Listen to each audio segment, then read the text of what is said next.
¿Y qué es lo que encontramos ahí? ¿No? El microcosmos tiene, según la tesis, el microcosmos tiene que ser lo mismo que el macrocosmos, ¿no? El microcosmos y el macrocosmos están hechos de lo mismo, solamente que el microcosmos es lo sutil y el macrocosmos es lo denso. Entonces, en ese mundo sutil, ¿no? Digo, ¿qué es lo que encuentro? ¿No? ¿Qué es lo que yo voy a ver? Entonces, lo primero, cuando yo cierro mis ojos, pues hay un montón de recuerdos, hay un montón de emociones, ¿no? Hay imágenes, ¿no? Todo está revoloteando ahí, ¿no? Todo, todo. Y también hay, digamos, la percepción de un inmenso vacío. Si yo llego, digamos, a la capacidad de apartarme de la mente, ¿no? O digamos, profundizar muchísimo en una metodología a medida que voy silenciando la mente, lo que encuentro ahí adentro es un inmenso espacio vacío donde todo vibra. Igual que el universo, igual que en el macrocosmos, ¿no? Un inmenso vacío donde todo está vibrando. Cuando yo entro ahí adentro, percibo lo mismo que puedo percibir afuera, ¿no? Si sintetizo mi mente, ¿no? La comprimo cada vez más y más, puede llegar a la percepción de que todo es un vacío y solamente hay vibración. ¿Puedo ir más allá de eso? Por supuesto que puedo ir más allá de eso, ¿no? Pero me tengo que valer ya de otras metodologías, ¿no? Por ejemplo, ¿por qué el microcosmos es igual que el macrocosmos? Aquí me viene, digamos, yo en la ficha que les puse para la sesión de hoy, ahí abajo puse el cuento de un rey, ¿no? Que una vez se fue a dormir, ¿no? Y de repente en su sueño tenía pesadillas y comenzaba a patalear y gritar, ¿no? Y bueno, sus súbditos, los súbditos del rey estaban alrededor de la cama, ¿no? Y también estaba su esposa y sus hijos. No entendían qué estaba pasando con el rey, por qué gritaba tanto hasta que despierta, ¿no? Y todos lo miran perplejos al rey y le preguntan, ¿qué es lo que te ha pasado? ¿No? Y el rey también estaba más perplejo que ellos, ¿no? Y dice, ¿qué es verdad? ¿Esto o lo otro? Y nadie entendía, ¿no? ¿A qué se refería el rey? Él dice, ¿qué es verdad? ¿Esto o lo otro? ¿No? Entonces le dije, a ver, vienen y le dicen, a ver, ¿con qué has soñado? Entonces el rey tuvo una pesadilla y dice que en sus sueños, pues, estaba en una batalla, ¿no? Cuidando su reino. Estaba en la batalla, pero resulta que pierde la batalla. Y como perdedor, se tiene que ir del reino exilado, ¿no? Tenía que abandonar todas sus ideas, toda su cultura, todos sus dioses, ¿no? Porque esto es, esto, por ejemplo, haciendo un paréntesis, estoy recordando un poco de la historia, lo que yo leo, ¿no? Antes, cuando un pueblo era conquistado por otro, pues te imponían su religión, ¿no? Y te olvidabas de tu religión, te imponían, ¿no? Todas sus cosas te imponían, tenías que olvidarlo contigo, ¿no? Entonces, este problema tenía el rey, ¿no? Lo habían echado de su reino y estaba mendigando por otros sitios, ¿no? Y estaba sufriendo, ¿no? Había perdido una batalla, había perdido muchas cosas, habían incendiado su palacio, ¿no? Y él en el sueño eso lo afligía, lo sentía, era algo vivo para él en el sueño.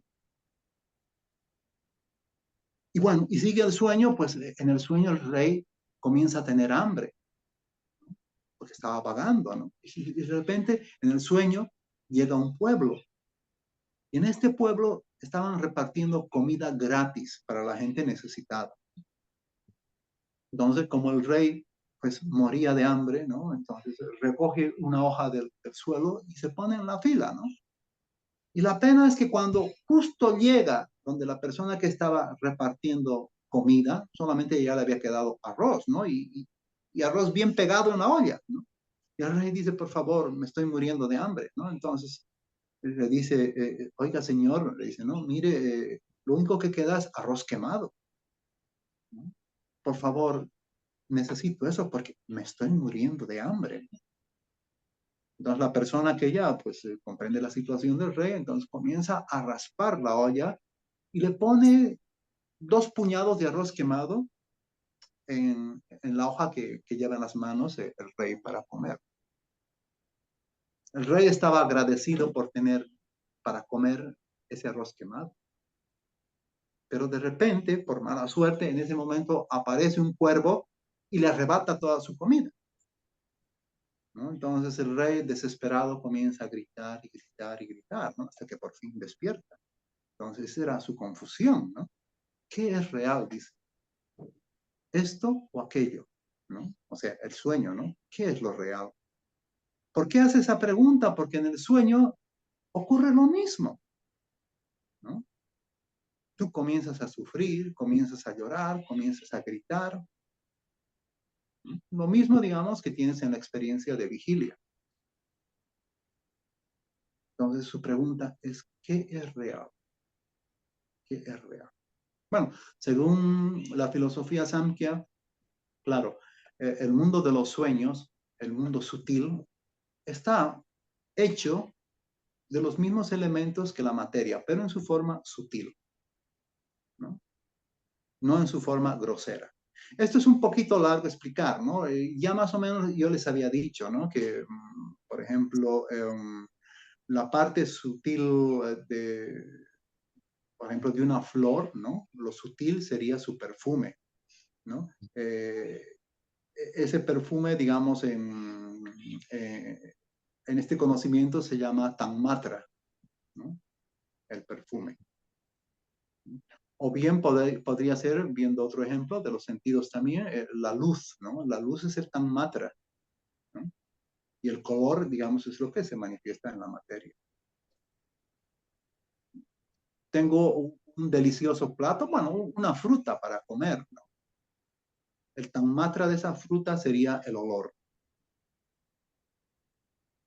¿no? Eh, esas cualidades, diríamos así, ¿no? Algunas de cualidades, algunas de la materia, digamos, también nosotros lo tenemos en el cuerpo sutil. Por eso podemos percibir, digamos, ese mundo sutil del mundo material, ¿no? No es tan material como podemos pensar. También está presente ese mundo sutil, pero lo sutil también es materia, ¿no? Y de esos elementos sutiles está conformado nuestra mente, ¿no? La mente está conformado de esos elementos sutiles. O sea, la naturaleza de la mente, digamos, es, diríamos así, la mezcla, según el Sankhya, ¿no? De esos elementos sutiles. Nuestros sentidos de percepción, digamos, salen también de esos elementos sutiles. Y por eso podemos percibir el mundo. Por eso podemos tener recuerdos. Soñar es lo mismo que estar despierto. En total, todo lo que es producto de la mente, ¿no? Es imaginación, ¿no? Tiene nombre y forma, entonces no pertenece a la realidad. Es una realidad, digamos, que está creada a través de la mente, ¿no? Así como la realidad que tenemos afuera en el universo, digamos, es esa realidad más la mente. Entonces, la mente crea una realidad afuera y otra realidad adentro, ¿no? Pero siempre es una realidad cambiante, ¿no? Porque la mente no puede percibir, digamos, la realidad de las cosas. No puede, ¿no? Como mucho con nuestra mente, si está bien afilada a través del discernimiento, podemos percibir lo falso como falso. Y eso ya es muchísimo, ¿no? Ver lo falso como falso, ¿no? Pero la verdad no podemos. Siempre nos vamos a ir acercando, acercando, ¿no? Y aquel que dice que encontró la verdad, creo que ya se ha equivocado. Porque este universo siempre está cambiando, cambiando, cambiando, ¿no? Si queremos encontrar la verdad en el cambio, la única verdad es el cambio, ¿no? Ad infinitum. Ad infinitum. ¿Quién es el que observa? Es Purusha, el espíritu. Él es el observador. ¿Y qué es lo observado? Prakriti, la materia. Entonces, la observación yo tengo tanto en el macrocosmos como en el microcosmos. ¿Qué es lo real en esta experiencia? El observador. El observador es lo real porque el observador también es la conciencia.